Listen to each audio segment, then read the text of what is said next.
Isang nakabibinging tunog ng nababasag na salamin ang gumising sa natutulog na diwa ni Eduardo de Villa. Napapikit siya ng mariin, hinihilot ang kanyang sentido kung saan nagsisimula na namang pumitik ang isang pamilyar na kirot. Hindi niya kailangang tingnan. Alam na niya ang ibig sabihin ng tunog na yon. Kaguluhan. Ang walang katapusang kaguluhan sa loob ng mansyon na dapat sana ay kanyang pahingahan. Dahan-dahan siyang bumaba mula sa engrandeng hagdanan at bumungad sa kanya ang eksenang paulit-ulit na niyang napapanood na parang isang sirang plaka. Sa gitna ng malawak na sala, nagkalat ang mga piraso ng isang antigong banga na nagkakahalaga ng ₱250,000. At sa magkabilang dulo ng crime scene ay ang dalawa niyang anak na babae. Hindi ako! Sigaw ni Sofia, ang kanyang 16 anyos na panganay. Ang mga mata nito'y nag-aapoy sa galit, nakaturo sa nakababatang kapatid. Siya ang nauna. Tinulak niya ako. Sinungaling. Ganti naman ni Angelica, 10 taong gulang, habang humihikbi. Kinuha mo ang cellphone ko, ibalik mo sa akin. Napatayo lang si Eduardo roon, napapalibutan ng karangyaan ng sarili niyang bahay, mga mamahaling painting sa dingding, mga kasangkapang gawa pa sa ibang bansa. Pero sa loob niya, pakiramdam niya, ay siya na ang pinakamahirap na tao sa buong mundo. Paano nangyari na ang isang CEO na kayang magpatakbo ng isang kumpanyang may libu-libong empleyado ay hindi magawang patigilin ang dalawang sarili niyang anak? Tama na. Ang boses niya, na karaniwang nagpapatigil sa isang buong boardroom, ay tila naging hangin lang na dumaan sa pagitan ng dalawa. Kasalanan mo to. Hindi, kasalanan mo. Dumating ang kasambahay si Aling Nena na nanginginig ang mga kamay habang hawak ang walis at dustpan. Ito na ang ika-5 kasambahay nila sa loob ng 6 na buwan. At sa itsura ng panginginig nito, alam ni Eduardo na hindi na rin ito magtatagal. Huminga siya ng malalim. Ang pasensya niya ay kasing nipis na ng hibla ng buhok. Hindi niya kayang harapin ang isa na namang sigawan. Kailangan niya ng solusyon, kahit na pansamantala lang.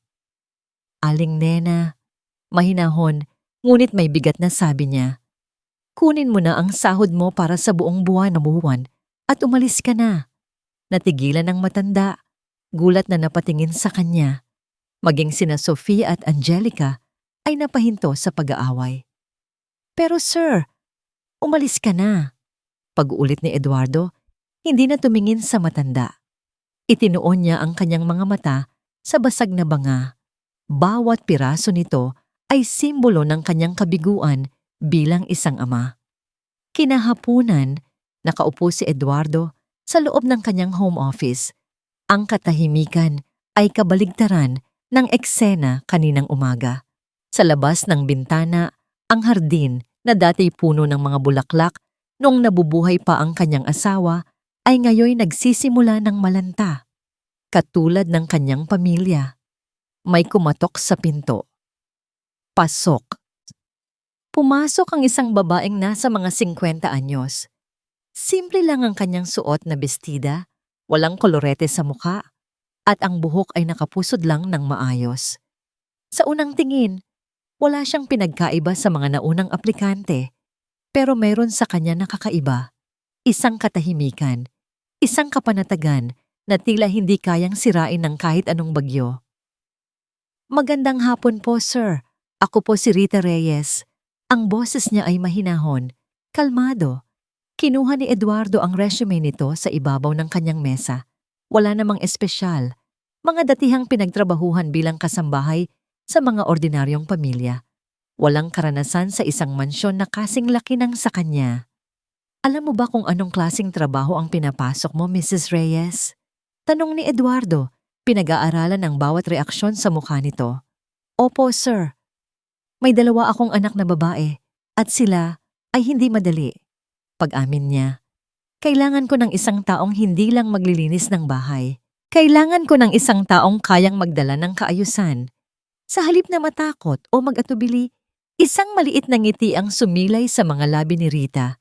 Isang ngiti na hindi mapanghusga, kundi puno ng pag-unawa.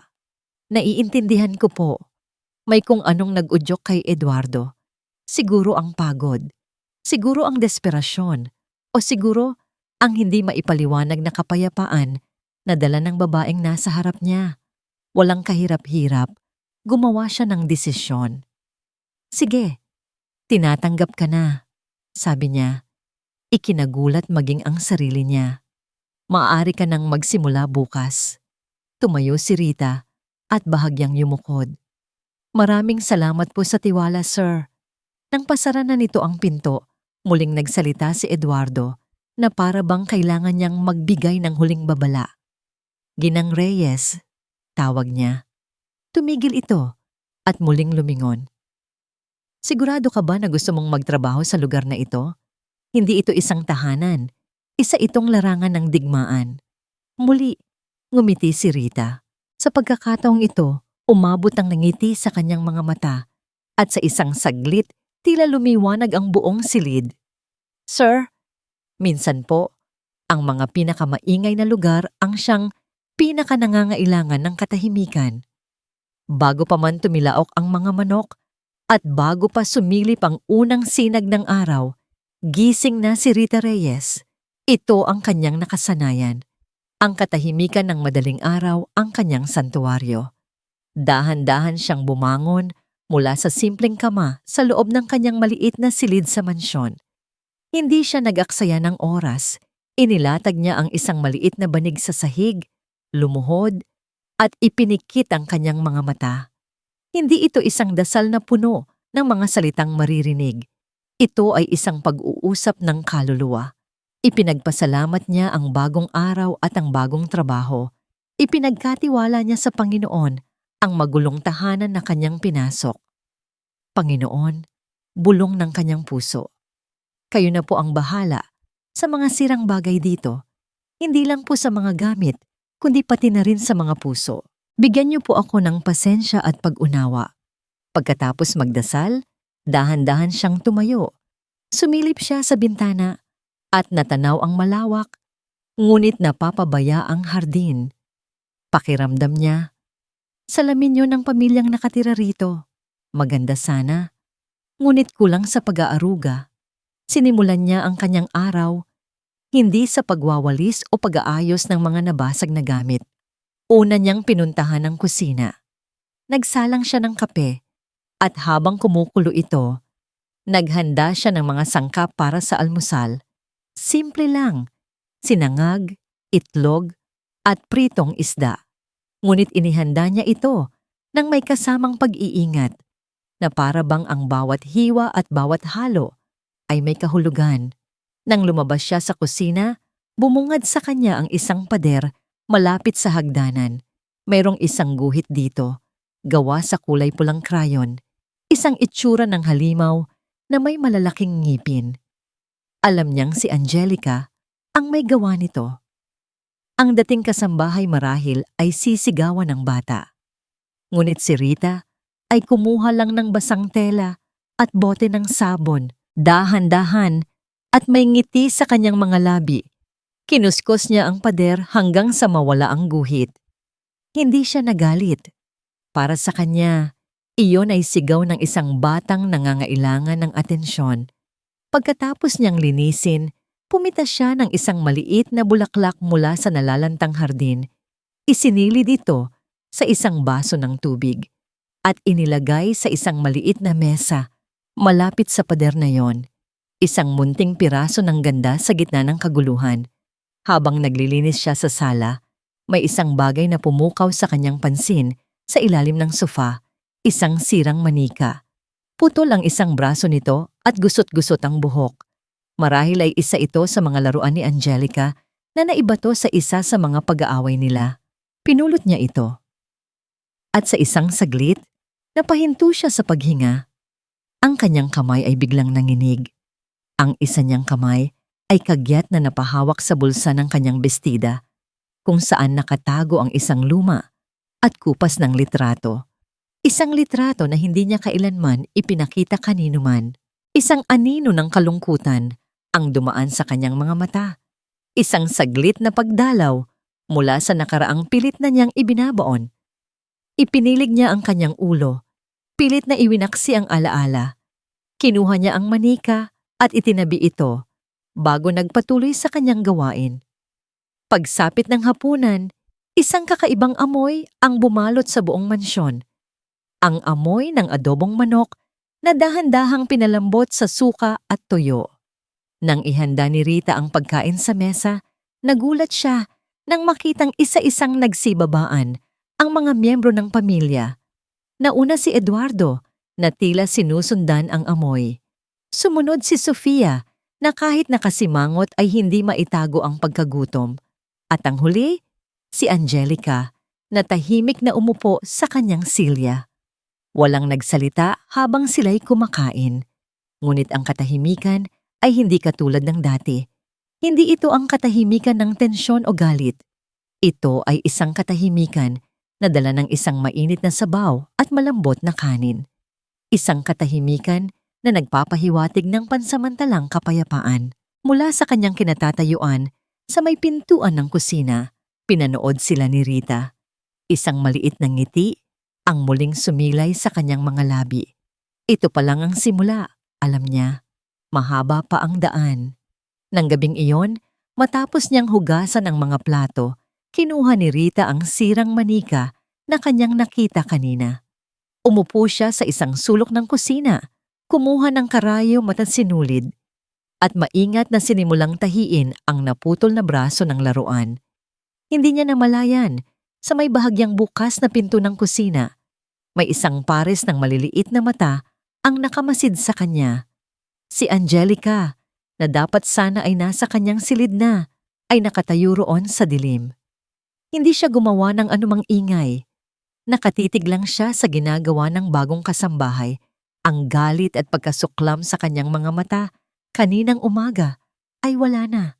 Napalitan ito ng isang bagay na hindi niya maintindihan, isang kakatwang pagtataka. Sa kauna-unahang pagkakataon, sa loob ng mahabang panahon, nagising si Eduardo nang walang naririnig na sigawan. Ang katahimikan ay tila isang estrangherong bisita sa kanyang mansyon. Dahan-dahan siyang bumaba ng hagdan, inaasahan na anumang sandali ay may babasaging pinggan o magsisigawan na naman sina Sofia at Angelica. Pero wala. Ang tanging naririnig niya ay ang mahinang tunog ng mga kubyertos na tumatama sa plato. Pagdating niya sa dining area, napatigil siya. Nakaupo sina Sofia at Angelica sa lamesa. Kumakain ng almusal. Walang nagbabatuhan ng pagkain. Walang nag-aagawan ng cellphone. Tahimik lang silang sumusubo. Sa gitna ng mesa, may isang vase na may mga sariwang bulaklak, mga santan at gumamela na halatang pinitas lang mula sa kanilang napabayaang hardin. "Good morning, Daddy," bati ni Angelica. Muntik nang matisod si Eduardo. Ilang buwan na ba mula noong huli siyang batiin ng anak niya nang hindi humihingi ng pera o nagrereklamo tungkol sa kapatid nito? "Good morning," sagot niya. Medyo garalgal pa ang boses dahil sa gulat. Si Rita ay naroon sa gilid, tahimik na nagsasali ng tubig sa baso ni Sofia. Nang magtama ang paningin nila ni Eduardo, tumangulang ito ng bahagya at ngumiti. Isang ngiti na walang halong pagyayabang pero puno ng kasiguraduhan. Umupo si Eduardo sa kabisera. Huminga siya ng malalim. Sa wakas, naisip niya. Sa wakas, makakahinga na siya ng maluwag. Pero ang kapayapaan sa bahay ng mga Devilla ay sadyang marupok. Biglang bumukas ng malakas ang main door. Ang tunog ng matutulis na takong ng sapatos na tumatama sa marmol na sahig ay umalingaw-ngaw sa buong bahay.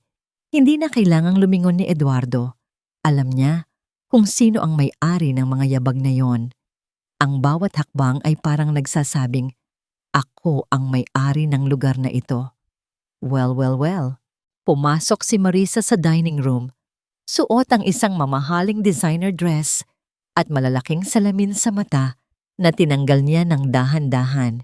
Tiningnan niya ang paligid, ang malinis na sahig, ang maayos na lamesa, ang mga sariwang bulaklak, at ang kanyang kilay ay tumaas, hindi sa tuwa, kundi sa pagdududa. "Mommy!" Sigaw ni Angelica, pero hindi siya tumakbo para yumakap. Nanatili siya sa upuan, tila nag-aalinlangan. "Hello mga anak," bati ni Marisa, pero ang mga mata niya ay nakapako kay Eduardo, at pagkatapos kay Rita. Naglakad si Marisa palapit sa lamesa. Hinawakan niya ang isang talulot ng bulaklak sa vase at pinisil ito hanggang sa madurog. "Ang linis naman yata masyado," sabi ni Marisa. Ang boses ay puno ng pait na nakatago sa matamis na tono. "Parang hindi na ito ang bahay na iniwan ko, Eduardo." "Ito ang bahay na kailangan ng mga bata, Marisa," sagot ni Eduardo. Sinusubukang panatilihin ang lamig ng ulo. "Isang bahay na may kaayusan." Bumaling si Marisa kay Rita. Tiningnan niya ito mula ulo hanggang paa, na para bang isang insekto na nakapasok sa kanyang teritoryo. "At ikaw siguro ang bagong katulong?" "Rita po, ma'am," sagot ni Rita ng mahinahon, hindi natitinag sa mapanghusgang tingin. "Kukuhaan ko po ba kayo ng kape?" "Wag na," mabilis na sagot ni Marisa. "Hindi ako umiinom ng kape na gawa ng kung sino-sino lang." Lumapit si Marisa kay Eduardo at humalik sa pisngi nito, isang halik na malamig at walang pagmamahal. "Dumaan lang ako para makita ang mga bata," bulong niya, pero sapat ang lakas para marinig ng lahat. "Pero mukhang okay naman kayo, masyadong okay." Naramdaman ni Eduardo ang tensyon.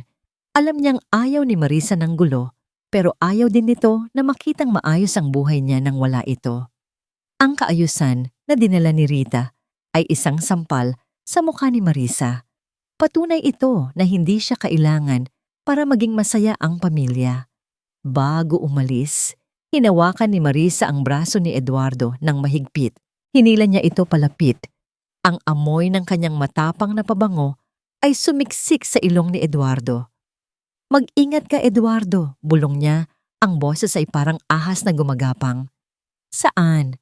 Sumulyap si Marisa kay Rita, na ngayon ay tahimik na nagliligpit ng mga pinagkainan ng mga bata.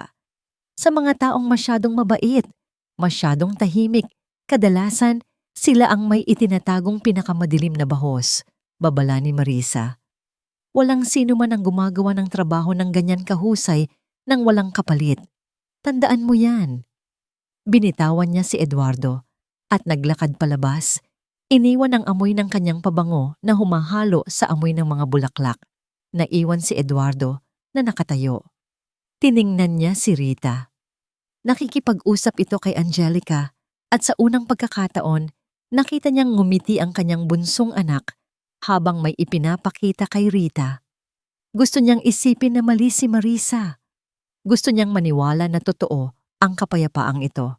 Pero habang pinapanood niya ang amo ng mukha ni Rita, ang mga salita ng kanyang asawa ay parang lason na, unti-unting kumakalat sa kanyang isipan. Sila ang may itinatagong pinakamadilim na baho. Napahawak si Eduardo sa kanyang bulsa, isang maliit, at walang basehang pagdududa ang nagsimulang tumubo sa kanyang dibdib. Mahigpit ang hawak ni Marisa sa manibela ng kanyang sasakyan habang papalayo sa mansyon ng mga De Villa. Halos mamuti ang kanyang mga knuckles sa tindi ng diin. Ang katahimikan ng bahay na yon ay parang isang insulto sa kanya. Ang mga bulaklak sa mesa, ang maayos na buhok ng mga anak niya, ang amoy ng nilulutong pagkain. Lahat ng yon ay nagsusumigaw na kaya nilang mabuhay ng maayos kahit wala siya. At hindi niya yon matatanggap, lalo na ang babaeng yon. Si Rita. Ang paraan ng pagtingin nito sa kanya, puno ng pagpapakumbaba pero parang may halong awa, ay nakakasulasok. Kinuha niya ang kanyang cellphone at idinial ang numero ng kanyang amiga. "You won't believe it," bungad niya agad pagkasagot ng kabilang linya. May nakuha siyang bagong katulong. At alam mo ba? Mukhang Santa, banal-banalan. Tumawa siya ng mapakla habang nakikinig sa sagot ng kaibigan. Hindi pwedeng magtagal ang babaeng yan. Kapag naging maayos ang buhay ni Eduardo, Iisipin niyang nanalo na siya. Iisipin niyang tama ang desisyon niyang hiwalayan ako. Ibinaba niya ang tawag nang huminto ang sasakyan sa tapat ng gate ng paaralan ni Angelica. Nakita niya ang kanyang bunsong anak na papalabas, bit-bit ang mabigat na bag. Agad na nagbago ang ekspresyon ni Marisa. Mula sa galit, napalitan ito ng isang matamis at ensayadong ngiti. "Angelica, baby!" Tawag niya sabay kaway. Nanlaki ang mga mata ng bata at tumakbo palapit sa sasakyan.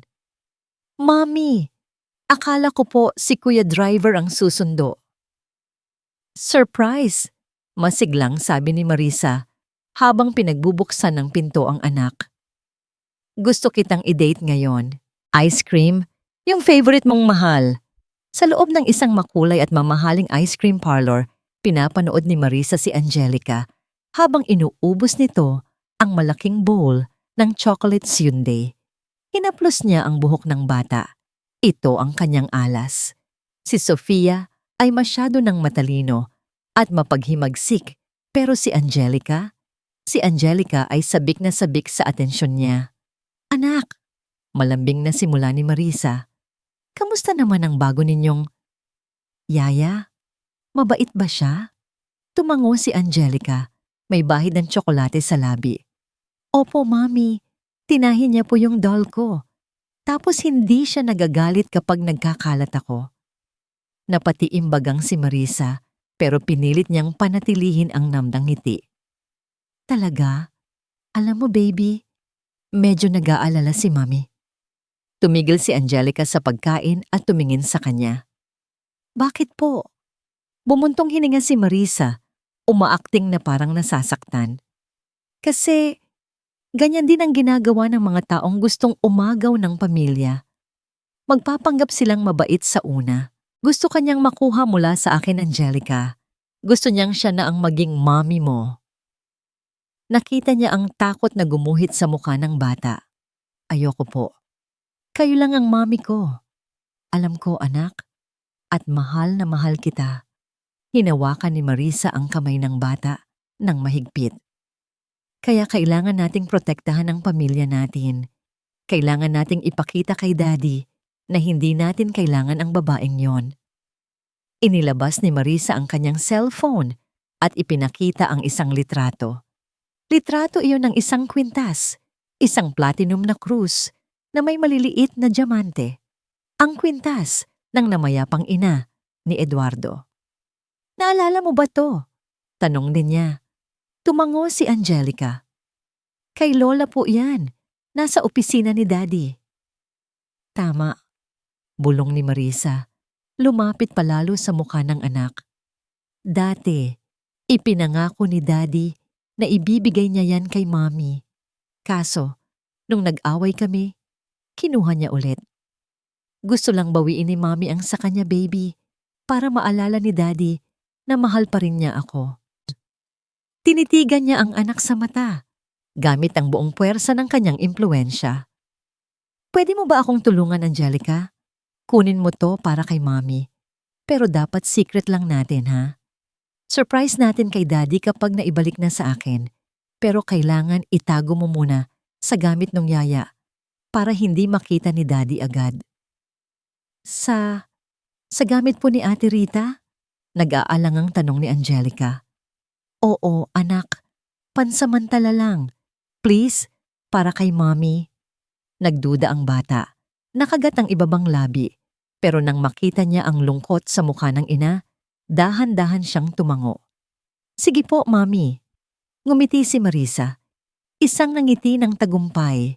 Kinagabihan, nasa kanyang condo unit si Marisa, nakaupo sa sofa habang umiinom ng alak. Nakatitig lang siya sa kanyang cellphone. Kanina pa siya naghihintay. Bawat minuto ay parang oras. Paano kung hindi gawin ng bata? Paano kung magsumbong ito kay Eduardo? Biglang umilaw ang screen ng cellphone. Isang message mula kay Angelica. Binuksan niya ito at binasa ang maikling mensahe. "Okay na po, Mommy. Nasa ilalim na po ng kutsyon niya." Napangisi si Marisa. Inilapag niya ang baso ng alak at sumandal sa sofa Ninanam namang lasa ng tagumpay. Goodbye, Rita. Bulong niya sa hangin. Tingnan natin kung maililigtas ka ng kabaitan mo ngayon. Iba ang simoy ng hangin sa mansyon ngayong gabi. Wala ang bigat na nakasanayan ni Eduardo de Villa. Sa halip, may gaan. May preskong amoy ng bagong dilig na damo at sampagwita na pumapasok mula sa nakabukas na bintana.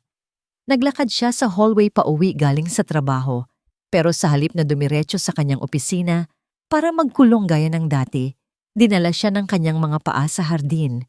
May narinig siyang boses. Agad na tumigas ang kanyang panga. Away na naman ba? Ito ang reflex niya. Ang automatic na reaksyon ng isang amang sanay sa gulo. Pero nang lumapit siya ng kaunti at sumilip sa likod ng malaking poste, natigilan siya. Nakaupo sa isang wooden bench si Sofia, ang kanyang panganay. Ang mataray at laging galit na dalagita ay nakayuko ngayon. Ang mga balikat ay nanginginig. At sa tabi nito ay si Rita. Hindi ito nagsasalita. Hinahaplos lang nito nang marahan ang likod ng kanyang anak. Pagod na ako, Rita. Hikbi ni Sofia. Kahit anong gawin ko sa school, parang wala lang kay Daddy. Parang si Angelica lang ang nakikita niya kasi siya yung baby. Parang sinaksak ang puso ni Eduardo. Gusto niyang sumugod. Gusto niyang sabihing, hindi totoo yan, anak. Pero nagsalita si Rita. Huwag mong isipin yan, Sofia. Ang tatay mo, tao lang din siya. Minsan, kapag masyadong mabigat ang mundo, nakakalimutan ng mga magulang na tumingin sa paligid.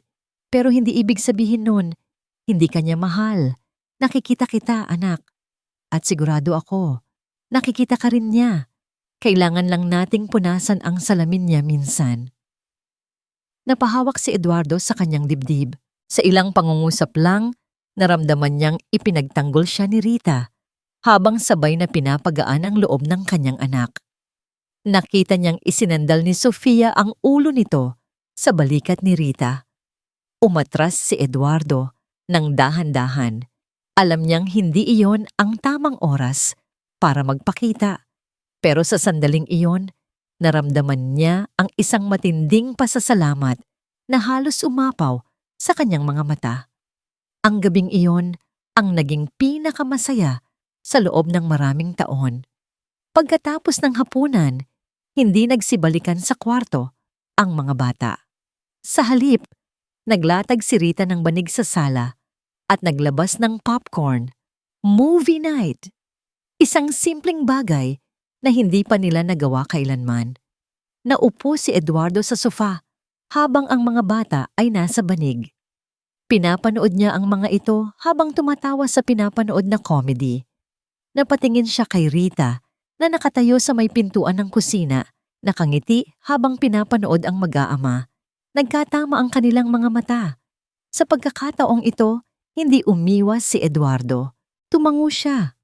At sa tinging iyon, ibinuhos niya ang lahat ng pasasalamat na hindi niya masabi. Salamat. Salamat sa pagbabalik ng pamilya ko. Ngumiti pabalik si Rita. Isang ngiting puno ng init at sinseridad. Biglang naalala ni Eduardo ang babala ni Marisa. Mag-ingat ka sa kanya. Napailing si Eduardo at napangisi sa sarili.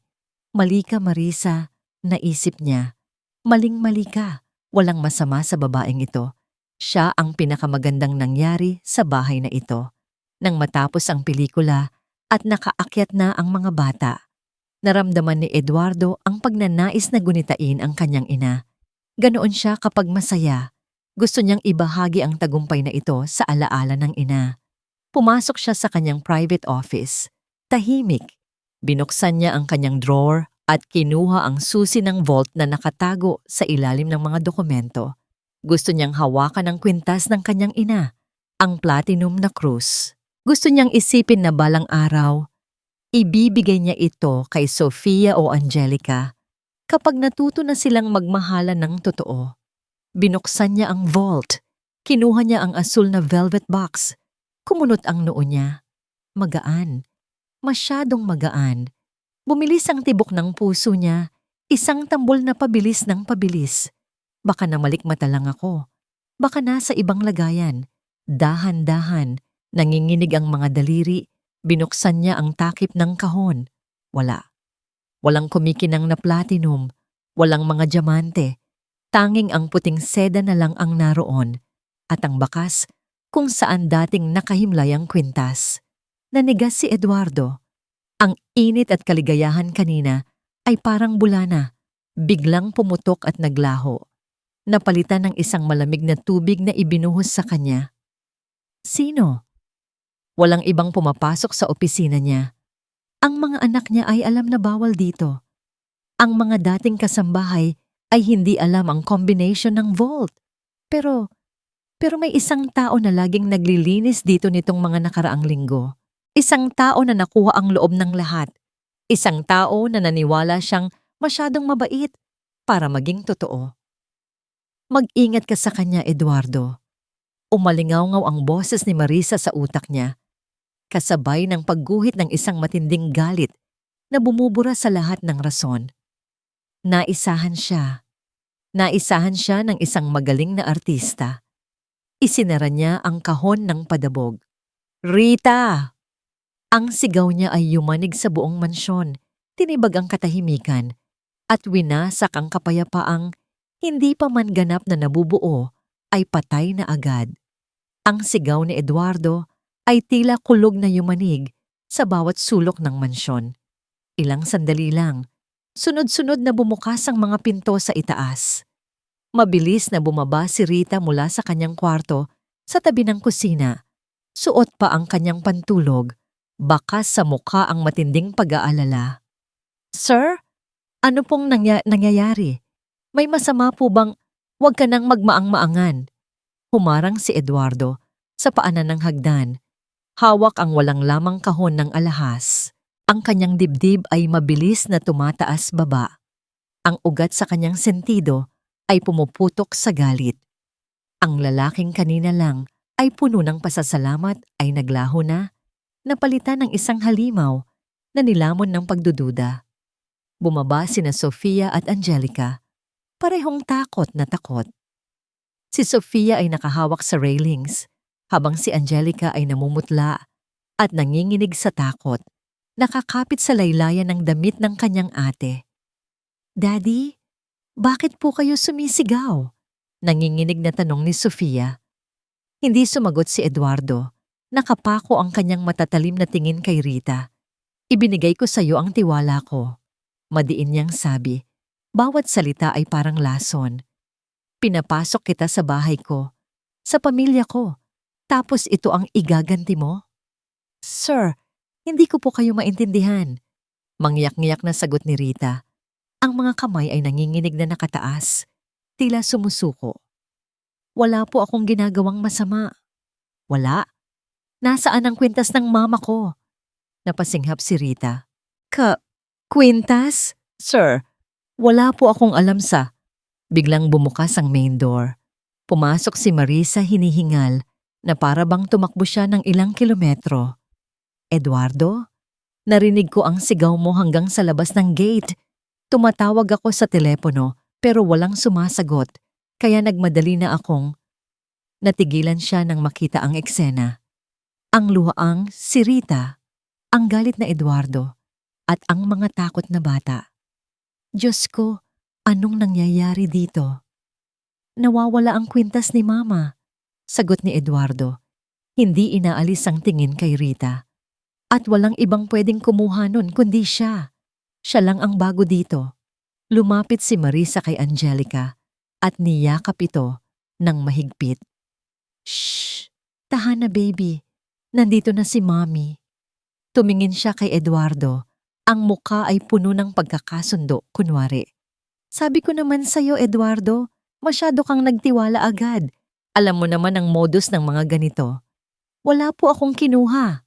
Pagtanggi ni Rita, tumutulo na ang luha. Pwede niyo po akong kapkapan. Pwede niyo pong halughugin ang gamit ko.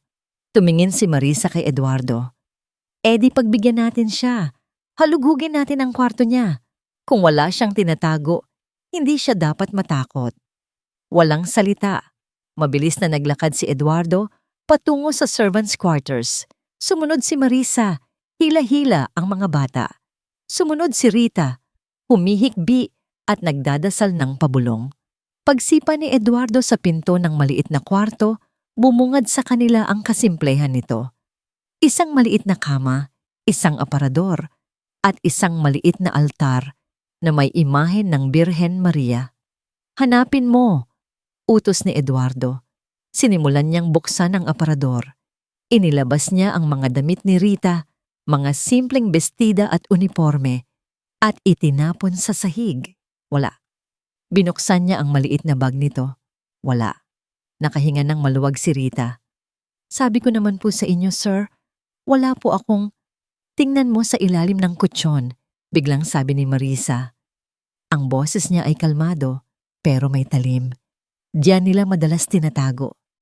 Natigilan si Eduardo. Tumingin siya sa kama. Dahan-dahan siyang lumapit.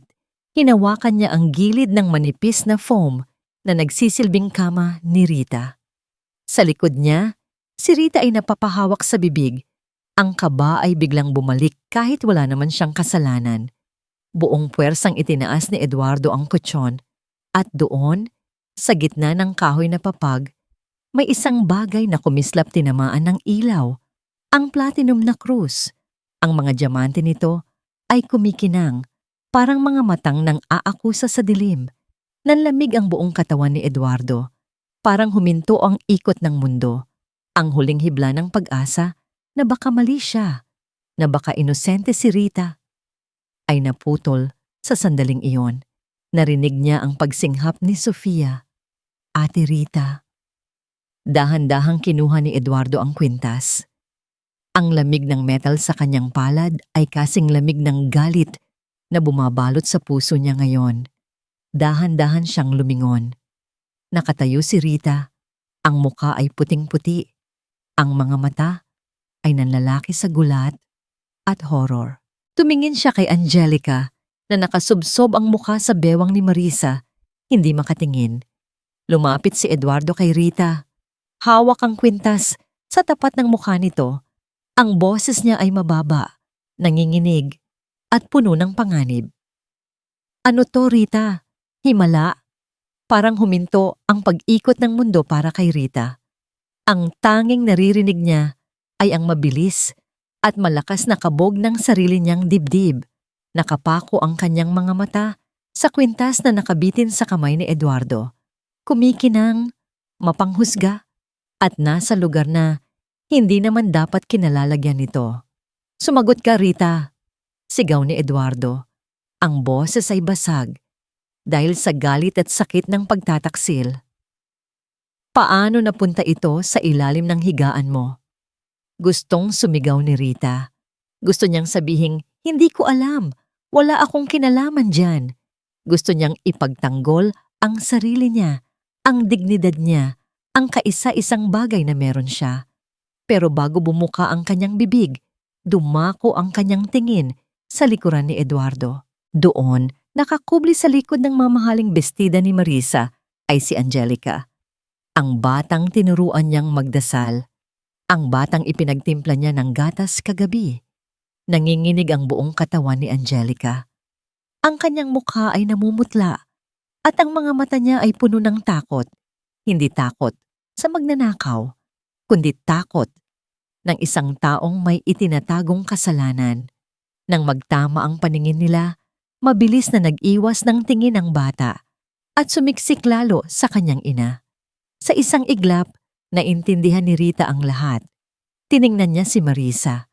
Nakita niya ang bahagyang pagngisi sa sulok ng labi nito. Isang ngisi ng tagumpay. Ginamit nito ang sarili niyang anak. Napuno ng luha ang mga mata ni Rita.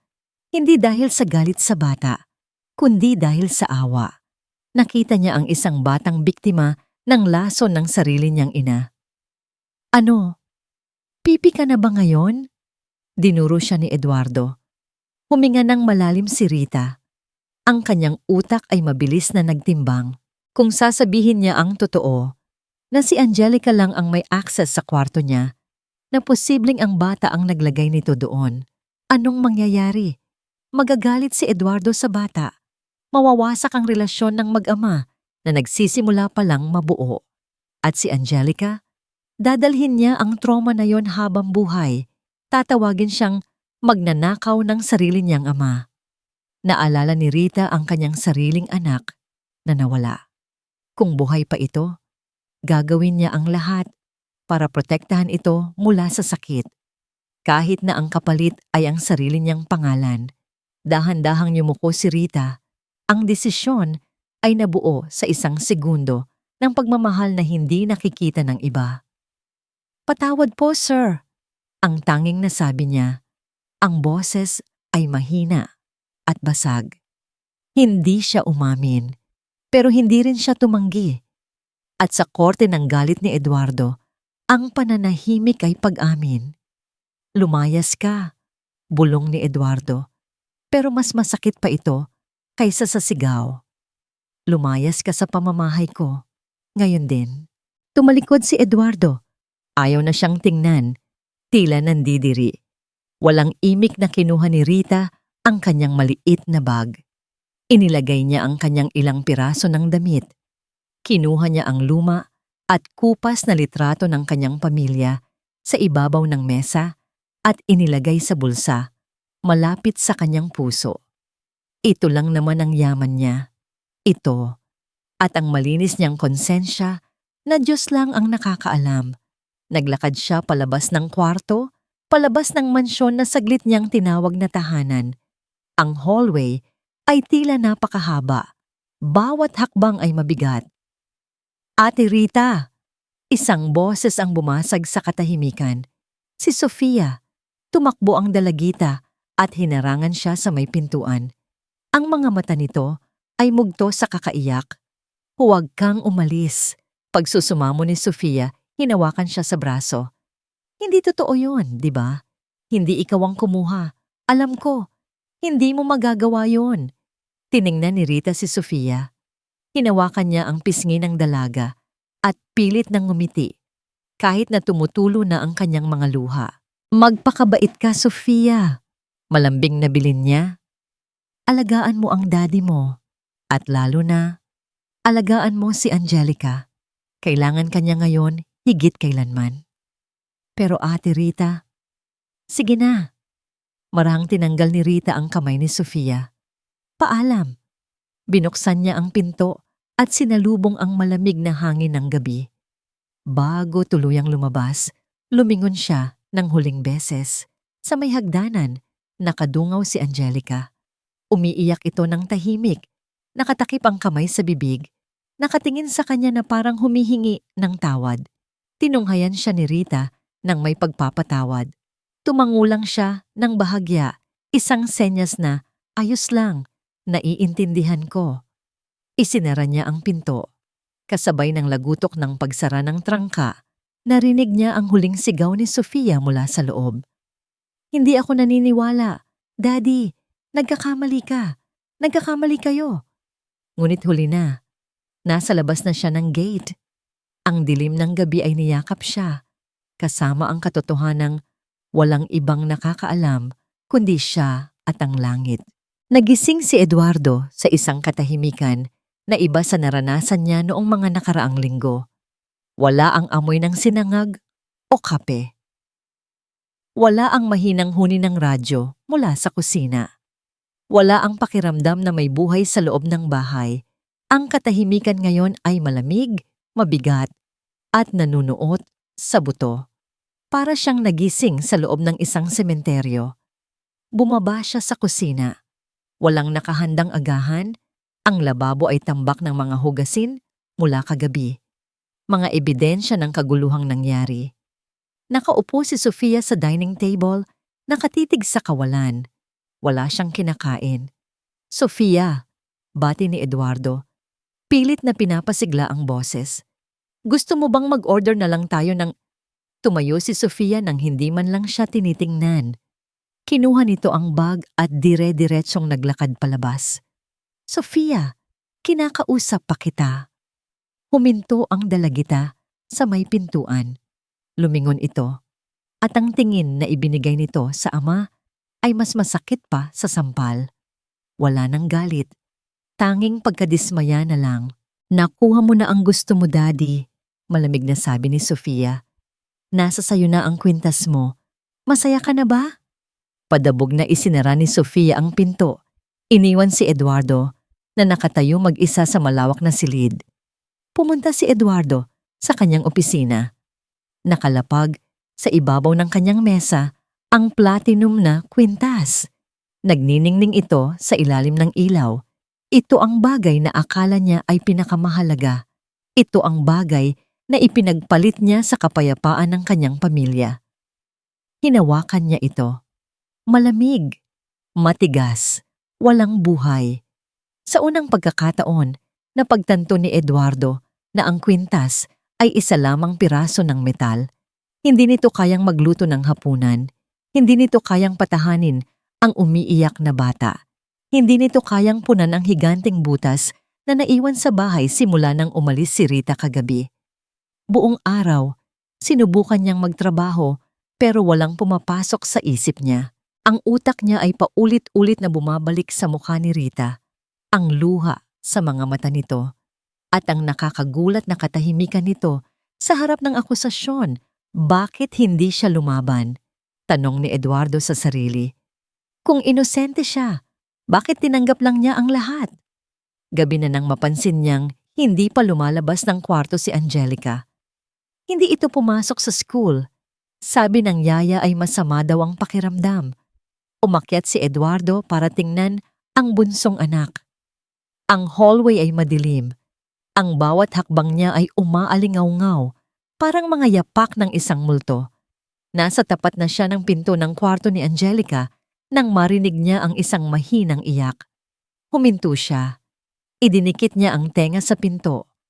Sorry! Boses yon ni Angelica. Garalgal at puno ng hog, halatang kanina pa umiiyak. Sorry, Ate Rita. Sorry po. Kumunot ang noo ni Eduardo. Kausap ba nito ang sarili? Dahan-dahan, halos walang ingay. Pinihit ni Eduardo ang doorknob at binuksan ng bahagya ang pinto. Isang maliit na siwang lang, sapat para makita at marinig ang nasa loob. Nakaupo si Angelica sa sahig, yakap-yakap ang manikang tinahi ni Rita. Ang buong katawan ng bata ay nanginginig. Kinakausap niya ang manika na parang ito ang taong pinalayas nila. Ayoko naman po talagang kunin yun eh. Hikbi ng bata. Sabi kasi ni Mami, nanigas si Eduardo. Ang kanyang puso ay tila tumigil sa pagtibok. Mami? Nagpatuloy si Angelica. Ang boses ay puno ng pagsisisi at takot. Sabi ni Mami, kunin ko daw yung kwintas.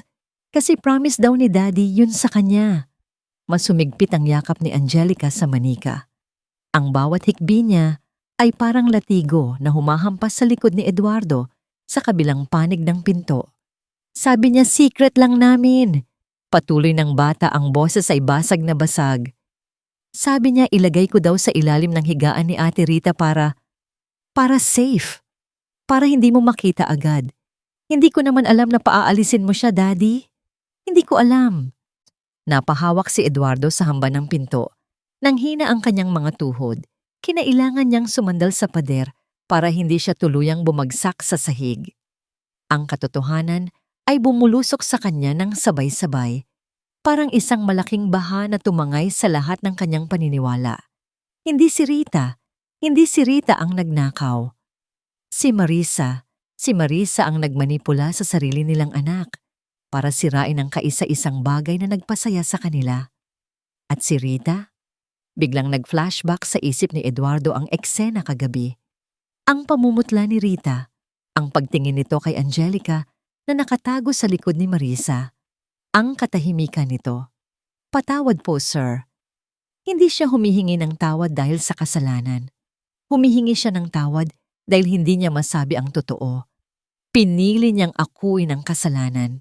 Pinili niyang matawag na magnanakaw. Pinili niyang mawalan ng trabaho at dangal. Para lang protektahan si Angelica. Para hindi masira ang tingin ni Eduardo sa kanyang anak. Para hindi maramdaman ng bata ang bigat ng galit ng kanyang ama.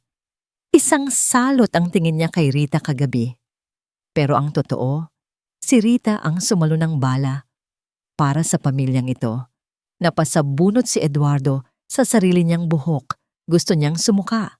Ang lasa ng apdo ay umakyat sa lalamunan niya. Ang kwintas na nasa bulsa niya ngayon ay tila biglang bumigat ng tonelada. Ang bagay na pinahalagahan niya ng sobra ay siya ring ginamit para bulagin siya.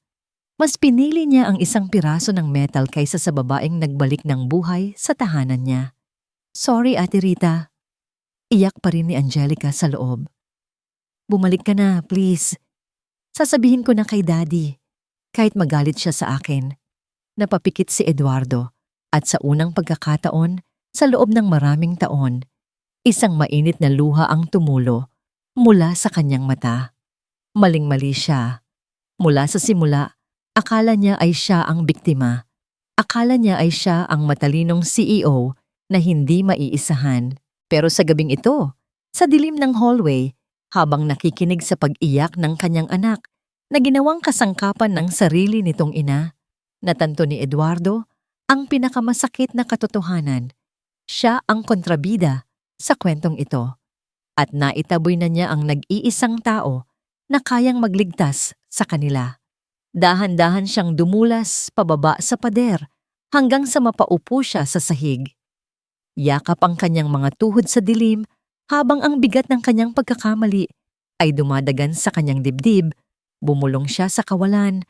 Ang boses ay puno ng pagsisisi na huli na para marinig ng dapat makarinig. Diyos ko, anong nagawa ko? Dahan-dahang itinulak ni Eduardo ang pinto ng kwarto ni Angelica. Nang makita siya ng bata, agad itong napaurong sa sulok, yakap ang manika na parang pananggalang. Ang mga mata nito ay puno ng takot, naghihintay ng sigaw, ng palo, ng galit. Daddy, sorry po. Huwag po kayong magagalit. Humagulgol si Angelica. Ibabalik ko naman po dapat.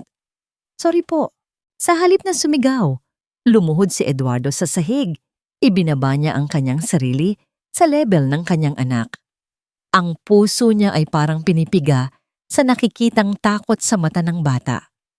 Takot na siya mismo ang nagtanim. Shh! Tahan na, anak, malambing na sabi ni Eduardo. Iniunat niya ang kanyang mga kamay. Halika dito. Nag-aalangan si Angelica. Pero nang makita niya ang luha sa mga mata ng ama, binitawan niya ang manika at tumakbo palapit kay Eduardo. Niyakap siya nito ng mahigpit. Mahigpit na mahigpit.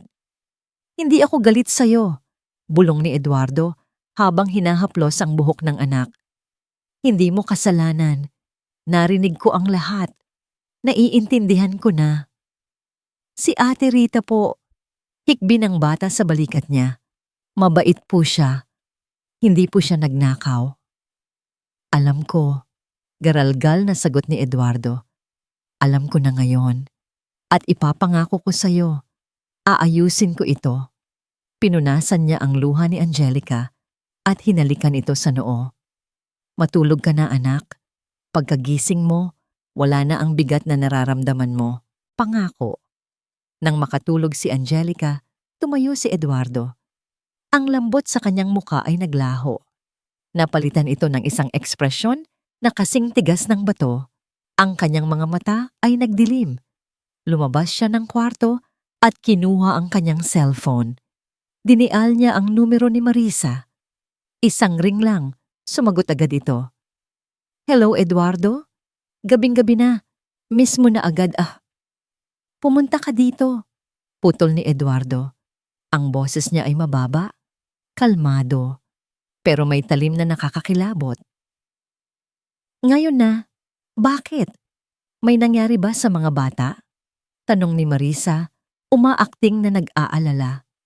Pumunta ka dito kung gusto mo pang makita ang mga anak mo, sabi ni Eduardo, at ibinaba ang telepono bago pa makasagot ang asawa. Makalipas ang kalahating oras, dumating si Marisa. Dire-diretso siyang pumasok sa sala, suot ang isang eleganteng nightgown na pinatungan ng coat.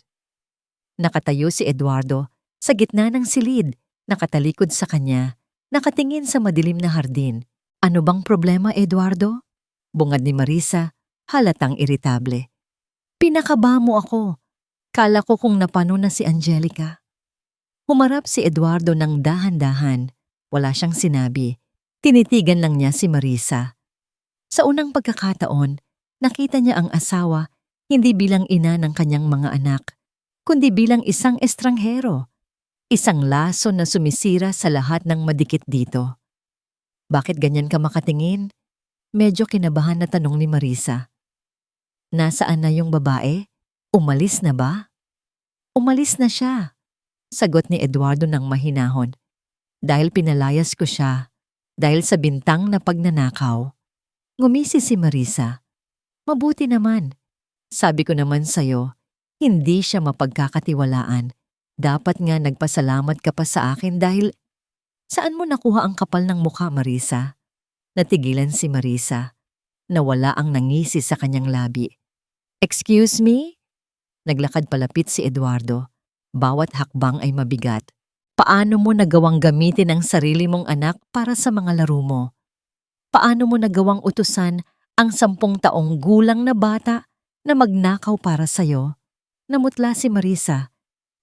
Hindi ko alam ang sinasabi mo. Sinungaling ang batang yan kung wag mong tatawaging sinunggaling ang anak ko. Ang sigaw ni Eduardo ay umaling-awngaw sa buong bahay. Napaurong si Marisa sa gulat. Ito ang unang beses na nakita niyang ganito kagalit si Eduardo. Hindi ang galit na sumisigaw lang, kundi ang galit ng isang taong puno ng puot. Narinig ko siya, Marisa. Nanginginig na sabi ni Eduardo. Tinuturo ang itaas. Narinig ko siyang umiiyak sa konsensya, isang bagay na wala ka. Sinabi niya ang lahat, kung paano mo siya binola, kung paano mo siya tinakot. Sinubukan pang magsalita ni Marisa. Eduardo, makinig ka. Ginawa ko lang yun dahil gusto kong mabuo ulit tayo. Gusto kong makita mo na kailangan mo ako. Tumawa ng mapakla si Eduardo. Isang tawa na walang halong saya. Kailangan. Ang tanging kailangan ng pamilyang ito ay ilayo sa'yo. Inilabas niya ang platinum na kwintas mula sa kanyang bulsa. Ito ang gusto mo, di ba? Hinagis niya ang kwintas sa paanan ni Marisa. Kunin mo. Isaksak mo sa baga mo. Yan lang naman ang mahalaga sa'yo eh. Mga bagay. Pera. Posisyon.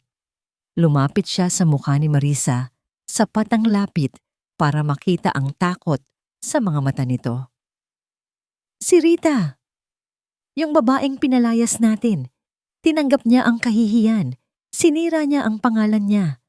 Alam mo kung bakit. Hindi dahil guilty siya, kundi dahil gusto niyang protektahan si Angelica mula sa galit ko. Gusto niyang iligtas ang bata. Tumulo ang luha ni Eduardo, pero hindi ito luha ng kahinaan. 1 linggo pa lang siyang nandito, pero mas naging ina pa siya sa mga anak ko kaysa sayo sa buong buhay nila. Eduardo! Sigaw ni Marisa. Umalis ka na! Malamig na utos ni Eduardo. Naglakad siya palapit sa pinto at binuksan ito ng malaki. Eduardo, asawa mo pa rin ako. Dati kitang asawa. Pero simula ngayon, wala ka ng lugar dito. Wag na wag ka nang magpapakita sa mga bata hanggat hindi ka nagbabago. Ipapablock kita sa gate. Ipapablock kita sa school. Tinitigan niya si Marisa ng diretso sa mata. Layuan mo kami. Wala nang nagawa si Marisa. Nakita niya sa mata ni Eduardo na seryoso ito. Nanginginig ang mga kamay na pinulot niya ang kwintas sa sahig at mabilis na lumabas ng pinto. Dala ang kanyang kahihiyan. Padabog na isinara ni Eduardo ang pinto. Katahimikan. Muli, tahimik na ang bahay. Pero sa pagkakataong ito, hindi na ito mabigat. Para bang nalinis ang hangin. Para bang nakahinga ng maluwag ang mga pader. Napaupo si Eduardo sa sofa. Pagod na pagod siya. Ang laban ay tapos na. Ang lason ay naalis na. Pero habang tinitingnan niya ang bakanting pwesto sa kusina kung saan madalas nakatayo si Rita, alam niyang hindi pa tapos ang lahat. Ang pinakamahirap na parte ay magsisimula pa lang. Tinukod niya ang kanyang siko sa tuhod at isinubsob ang muka sa kanyang mga palad. Kailangan kitang mahanap, Rita. Bulong niya sa dilim. Kailangan kitang mahanap. 3 araw. 3 araw na ang nakalipas mula nang umalis si Marisa at 3 araw na ring halos hindi umuuwi-uwi si Eduardo. Ang kanyang mamahaling sasakyan na dati puro boardroom at opisina lang ang dinadaanan ay naglakbay na ngayon sa mga eskinita at lugar na hindi niya pa napupuntahan kailanman. Hawak niya ang resume ni Rita. Gusot-gusot na ito sa kakapiga niya tuwing nakakatanggap siya ng sagot na wala siya dito o lumipat na siya. Pagod na si Eduardo. Ang kanyang mga mata ay may itim na bilog at ang kanyang muka ay tinubuan na ng balbas. Pero hindi siya pwedeng tumigil. Sa bawat sandaling wala si Rita, pakiramdam niya ay may kulang na piraso sa kanyang paghinga. Hapon na nang mapadpad siya sa isang maliit na simbahan sa Quiapo. Ito ang huling address na ibinigay ng isang dating employer ni Rita. Sabi nila, dito daw madalas pumunta si Rita kapag walang-wala na ito. Pumasok si Eduardo. Ang ingay at gulo ng Maynila sa labas ay tila naiwan sa pintuan. Sa loob, tahimik. Amoy kandila at sampagwita. Naglakad siya sa gitna ng mga pew. May ilang tao na nagdadasal, pero ang mata niya ay naghahanap ng isang pamilyar na figura. At doon, sa pinakadulo, malapit sa altar, nakita niya ito. Nakaupo si Rita sa sahig, may hawak na basahan. Tahimik niyang pinupunasan ang paanan ng mga bangko. Kahit dito, kahit wala siyang trabaho, naglilingkod pa rin siya. Naglilinis pa rin siya. Dahan-dahang lumapit si Eduardo. Ang kanyang puso ay kumakabog ng mabilis, hindi dahil sa kaba, kundi dahil sa hiya. Rita. Huminto ang kamay ni Rita sa pagpupunas. Nanigas ang kanyang balikat. Dahan-dahan siyang lumingon. Nang makita niya si Eduardo, mabilis siyang tumayo. Yumuko siya, hindi makatingin ng diretso. Ang takot ay bumalik sa kanyang mga mata. Sir Eduardo. Nauutal niyang bati. Wala po akong kinuha. Maniwala po kayo. Alam ko. Mabilis na sagot ni Eduardo. Ang boses niya ay basag. Alam ko na, Rita. Napatingin si Rita sa kanya. Nakita niya ang pagod sa mukha ng amo at ang sinseridad na wala roon nung gabing pinalayas siya nito. Lumapit si Eduardo, pero nanatili siya sa distansya ng respeto. Nakausap ko si Angelica. Pag-amin ni Eduardo. Sinabi niya sa akin ang lahat, kung paano kanya ginamit at kung paano mo siya pinrotektahan. Huminga ng malalim si Eduardo. Pinipigilan ang luha. Sinalo mo ang bala para sa anak ko, Rita. Kahit na ang kapalit ay ang sarili mong dangal, hinayaan mong yurakan ko ang pagkatao mo para lang hindi masaktan ang damdamin ng isang bata. Umiling si Rita. Tumutulo na ang luha. Bata lang po siya, sir. Biktima lang din siya. Naisip ko lang po, kung ako ang masisisi, makakahanap ako ng ibang trabaho. Pero kung ang bata ang masisisi ng sarili niyang ama, baka hindi na po gumaling ang sugat na, yon. Napayuko si Eduardo. Ang kabutihan ng babaeng ito ay sumasampal sa kanyang pagmamataas. Patawarin mo ako, bulong ni Eduardo. At sa unang pagkakataon, sa buhay niya, lumuhod siya. Hindi sa harap ng isang kliyente, hindi sa harap ng isang pari, kundi sa harap ng kanyang kasambahay. Sir, wag po. Natatarantang sabi ni Rita. Akmang patatayuin siya. Hayaan mo ako, Rita. Pigil ni Eduardo. Naging bulag ako.